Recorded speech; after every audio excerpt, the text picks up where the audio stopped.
Доброго времени суток! В предыдущем видео мы рассмотрели с вами, что такое уровни сопротивления и поддержки.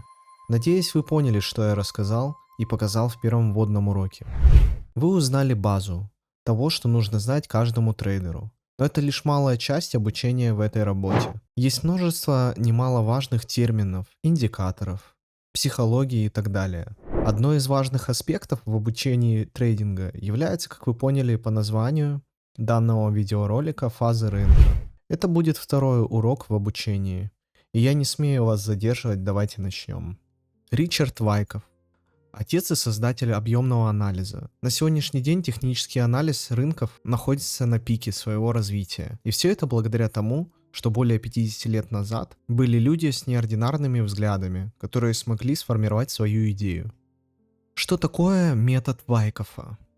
Данный торговый метод был разработан Ричардом Вайкофом в начале 1930-х годов.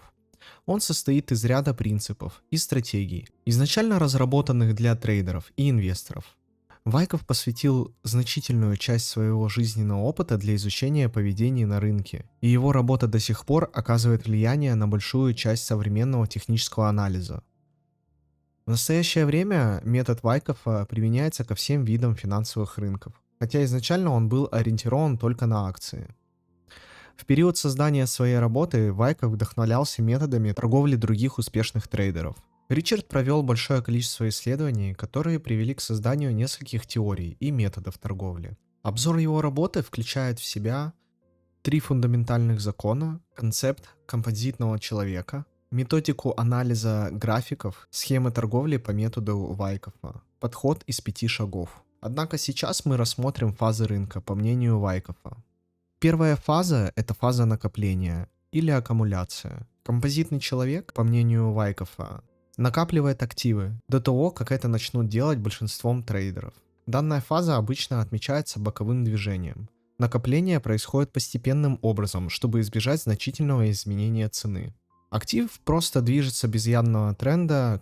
Вторая фаза – это импульс или восходящий тренд. Когда композитный человек завладеет достаточным количеством акций, в тот момент как сила продаж истощается. Он начинает подталкивать рынок вверх, образовывая зарождающуюся тенденцию, которая постепенно привлекает все больше и больше инвесторов, что впоследствии приводит к увеличению спроса. Стоит отметить, что во время восходящего тренда может быть несколько фаз накопления. Их также именуют как фазы повторного накопления. В момент, когда сильная тенденция на некоторое время останавливается и консолидируется, прежде чем продолжить свое восходящее движение. Поскольку рынок движется вверх, другим инвесторам рекомендуется входить в рынок и покупать активы. По итогу волнения затрагивает все больше и больше людей, желающих принять участие. В такой период спрос гораздо выше, чем предложение. Третья фаза – распределения. Затем композитный человек распределяет купленные активы. Он начинает продавать свои прибыльные позиции тем, кто входит в рынок на поздней стадии. Как правило, фаза распределения отмечается боковым движением, которое поглощает спрос до тех пор, пока он не будет исчерпан.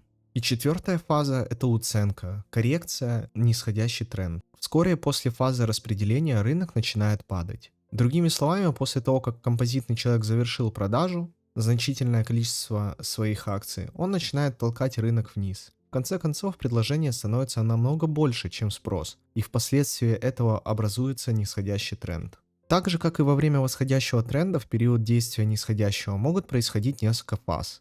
Перераспределение. Это в основном краткосрочная консолидация между сильными падениями стоимости актива. Падения также могут пересекаться с прыжком дохлой кошки или так называемой бычьей ловушкой, когда некоторые покупатели заходят на рынок в надежде на разворот тренда, который на самом деле не произойдет. Когда медвежий тренд закончится, начинается новый цикл накопления. Итак, давайте подведем итог. Первая фаза – это фаза накопления.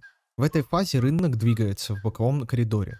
Актив просто движется без явного тренда. Как правило, такие активы неинтересные и пропускаются через фильтр. Вторая рыночная фаза – это период, когда делаются деньги. Актив прорывается, выходит из бокового канала и начинает стремительно восходящий тренд. Но происходит интересная вещь. Большинство трейдеров остается вне рынка. Почему? Потому что в подсознании актив все еще не интересен. Во время начала второй фазы мы можем успеть зайти в сделку перед тем, как актив произведет ретест первой фазы. И только потом начинается восходящий тренд. После стремительного восходящего тренда во второй фазе актив начинает снова торговаться в боковом диапазоне. Третья фаза очень похожа на первую фазу. Покупатели и продавцы находятся в равновесии, и актив скользит из стороны в сторону. Рынок готов к переходу на следующий этап. И вот как раз таки, когда мы переходим в четвертую фазу, мы всегда делаем ретест третьей фазы перед тем, как пойти дальше вниз.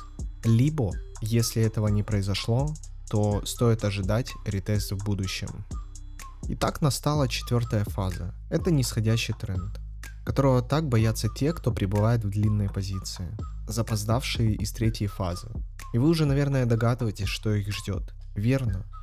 Огромное разочарование. Казалось бы, и фундаментальные данные, по всей вероятности, остаются достаточно хорошими, прогнозы положительными. Все считают, что это всего лишь коррекция. Они продолжают держать актив, ожидая, когда цена опять пойдет вверх. Но покупка была совершена слишком поздно, и это их величайшая ошибка. Эти фазы рынка проявляются на всех таймфреймах, без исключения, будь то 5-минутный график или недельный.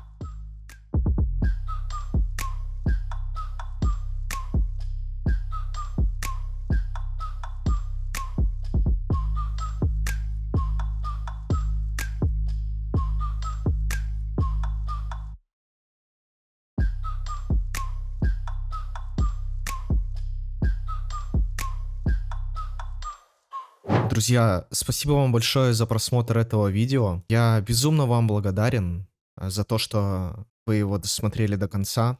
Подписывайтесь на мой телеграм-канал, там я публикую обзоры по поводу криптовалюты. Возможно, иногда буду постить точки входа, если это нужно будет вам. И, конечно, обучающий контент. Желаю вам хорошей торговли и удачи.